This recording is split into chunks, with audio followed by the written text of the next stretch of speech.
আপনি যখন কোথায় 5টা 10টা 15টা বাচ্চা কারে গালিগালাজ করতেছে, সেই বাচ্চাদের মধ্যে এমন আছে যার জুড়ে চোখ চলে গেছে, হাত চলে গেছে, আপনি সেইগুলোকে একটা টকশো না সিরিজ টকশো করছেন, এইগুলোকে মেইন স্ট্রিম করছেন। আহারে আহারে বাচ্চারা কি খারাপ কথা বলে, অথচ আপনি একবারও এই গণহত্যাগুলোর ব্যাপারে আপনার টকশো নাই, এই জন্য আপনার লজ্জা নাই, আপনার এই জন্য দুঃখবোধ হয় না যে আমি একটা গুমের পরিবারের সন্তানকে নিয়ে।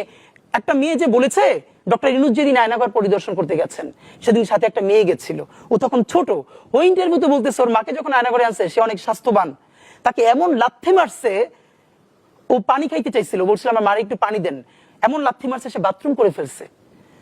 এই মেয়েটাকে নিয়ে বাংলাদেশের একটা মিডিয়া, যে ওর মা ওর সামনে একটা মেয়ে বলেছে গুম কমিশনে যে তাকে আয়নাঘরে নেওয়ার পর তার পিরিয়ড হয়ে গেছে মাইরের চোটে, ওয়াশরুমে এমন অবস্থা রাখা হয়তো আপনি কোনোভাবেই প্রাইভেসি মেনটেন করতে পারবেন না। একটা নারী ওয়াশরুমে পুরো কমোডে বসবার জায়গা নাই, আধো বসা, এত ছোট, তাও মানুষ দেখছে ওখানকার প্রহরীরা, তার মাইরের চোটে পিরিয়ড হয়ে গেছে, সে প্যাড চেয়েছে এবং তাকে বিভৎস হাসি।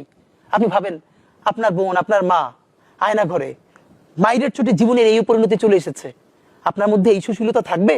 ইলিয়াস আলীর মতো হতো, অথবা এমন কেউ হতো গুম হয়ে গেছে, খুন হয়ে গেছে, তাহলে বুঝতেন সুশীলতার ভাষা কেমন।